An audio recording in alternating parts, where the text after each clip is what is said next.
Hello दोस्तों, welcome to all in प्रतियोगिता गुरु classes. दोस्तों, आज जो ये मैं वीडियो बना रहा हूँ, जैसा कि आप सब जानते हैं कि डीडीए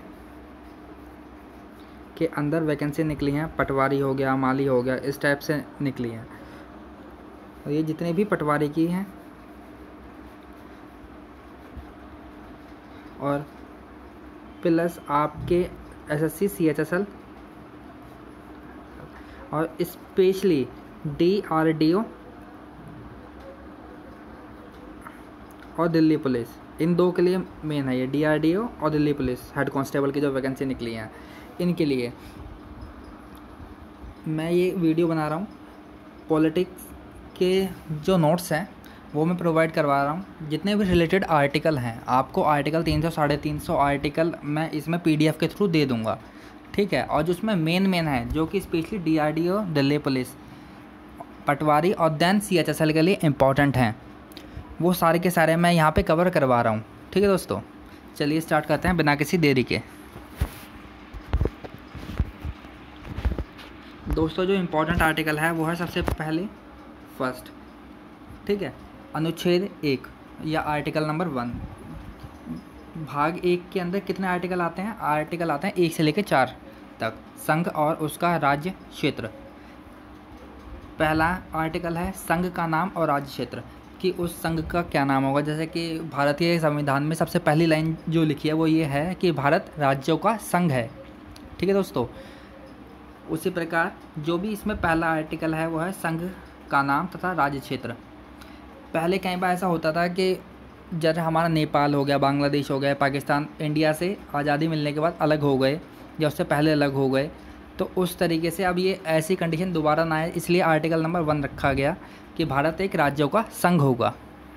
उसके बाद अगला इम्पोर्टेंट आर्टिकल है आर्टिकल नंबर 3 का ए, ये वाला नहीं, 3 में क्या है? नए राज्यों का निर्माण तथा वर्तमान राज्यों का क्षेत्र, सीमाओं और नामों में परिवर्तन। नामों में परिवर्तन, जैसे कि इलाहाबाद को प्रयागराज कर दिया गया, और इसी तरीके से कई सारे चेंजेस करे जा सकते हैं। ये आर्टिकल नंबर 3 से रिलेटेड है। उसके बाद देखते हैं भाग 2। भाग 2 किससे रिलेटेड है? नागरिकता से रिलेटेड है दोस्तों। ये ध्यान रखिएगा, आपसे एसएससी में पूछा जाता है और डीआरडीओ और दिल्ली पुलिस में तो भर भर के पूछा जाता है। ये डीआरडीओ में, साथ में दिल्ली पुलिस में। चलिए, इसमें से जो सबसे ज़्यादा पूछा जाता है आर्टिकल नंबर 10, नागरिकता के अधिकार का बना रहना, कि कोई इंडिया का सिटीजन है और वो कब तक सिटीजन है, उसे नागरिकता कब तक प्राप्त है? जब तक वो दूसरे देश से की नागरिकता नहीं ले लेता। मान लिया कोई एक पर्सन है एक्स नाम का, ठीक है, XY नाम का कोई एक पर्सन है और वो इंडिया की नागरिकता छोड़ के बाहर अमेरिका में गया और वहाँ की नागरिकता ले ली, तो यहाँ की नागरिकता अपने आप ख़त्म हो जाएगी, ठीक है दोस्तों। ये आर्टिकल 10 है। उसके बाद अगला इम्पोर्टेंट आर्टिकल है आर्टिकल नंबर 12 में क्या है? राज्य की परिभाषा, कि राज्य कैसा होगा, या फिर हम इंग्लिश में कहते हैं definition of state. Definition of state, ठीक है दोस्तों। अगला इम्पोर्टेंट आर्टिकल कौन सा है?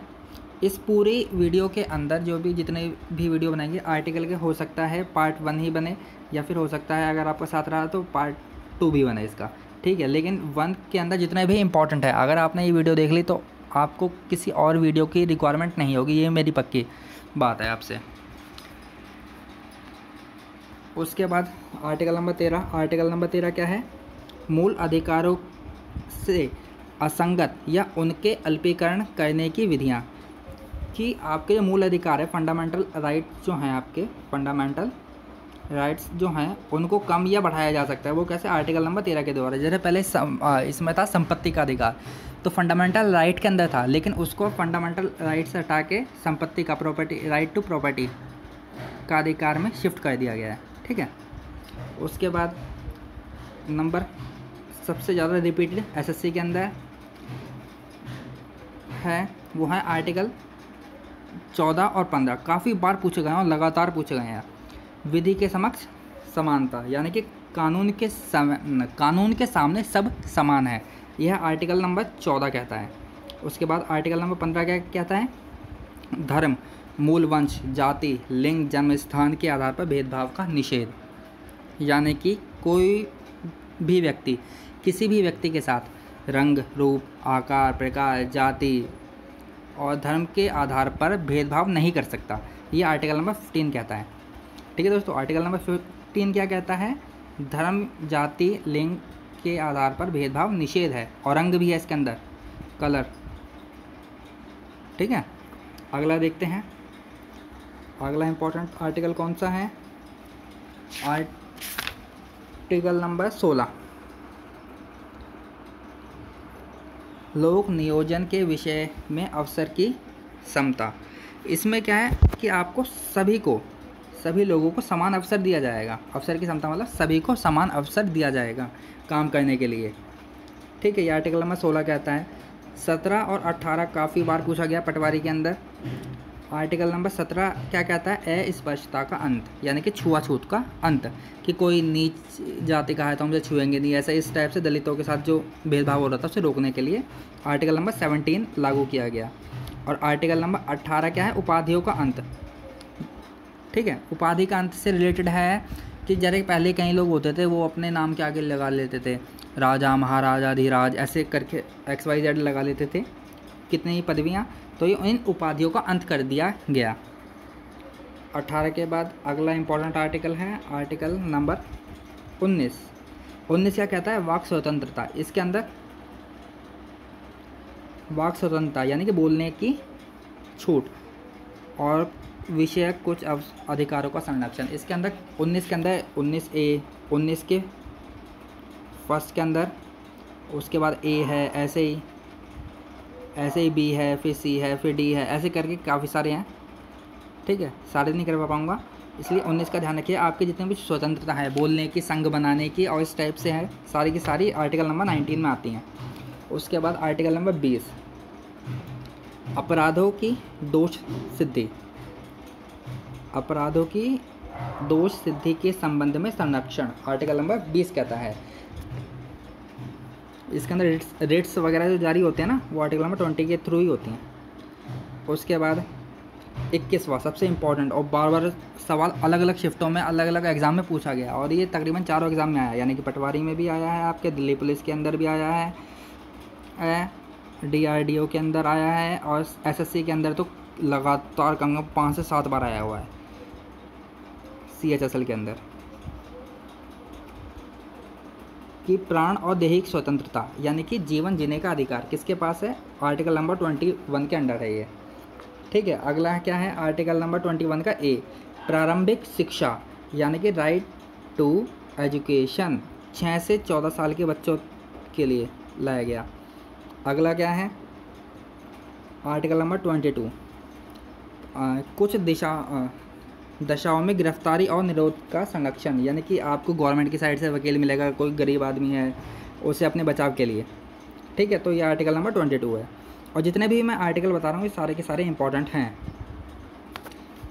अगला है शोषण के विरुद्ध अधिकार, आर्टिकल नंबर 23 और 24 दोनों इसके अंदर ही आते हैं। ठीक है दोस्तों, कि शोषण के विरुद्ध अधिकार कैसे? आर्टिकल नंबर 23 में क्या कहा गया है कि मानव का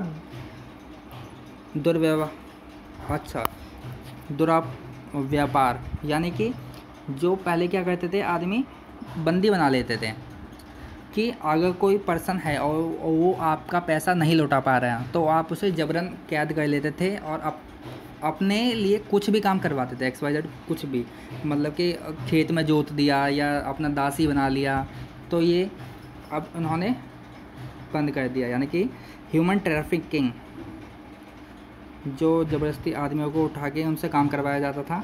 और आर्टिकल 24 में क्या है? बाल श्रम पर निषेध, यानी कि 23 के अंदर किसी भी आदमी के साथ आप गलत व्यवहार नहीं कर सकते और उसे बंदी नहीं बना सकते हैं। और आर्टिकल नंबर 24 क्या कहता है? बाल श्रम यानी कि चाइल्ड लेबर पे रोक। अगला देखते हैं, अगला है आर्टिकल नंबर 25। 25वां क्या कहता है कि अंतःकरण की और धर्म और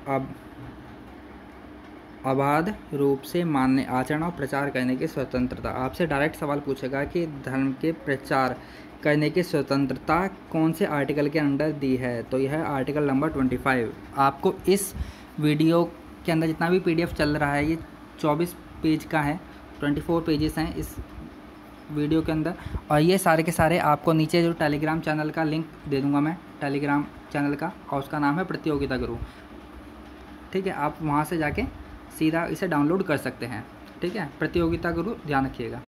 दोस्तों आई होप आपको पसंद आई होगी ये वीडियो, और आपको इस वीडियो का PDF नीचे मैं डिस्क्रिप्शन में लिंक दे दूँगा, टेलीग्राम लिंक, प्रतियोगिता गुरु के नाम से है वो। और अगर आपको ये वीडियो पसंद आई है तो प्लीज़ इस वीडियो को लाइक करें और चैनल को सब्सक्राइब करें for the latest notification. Thank you.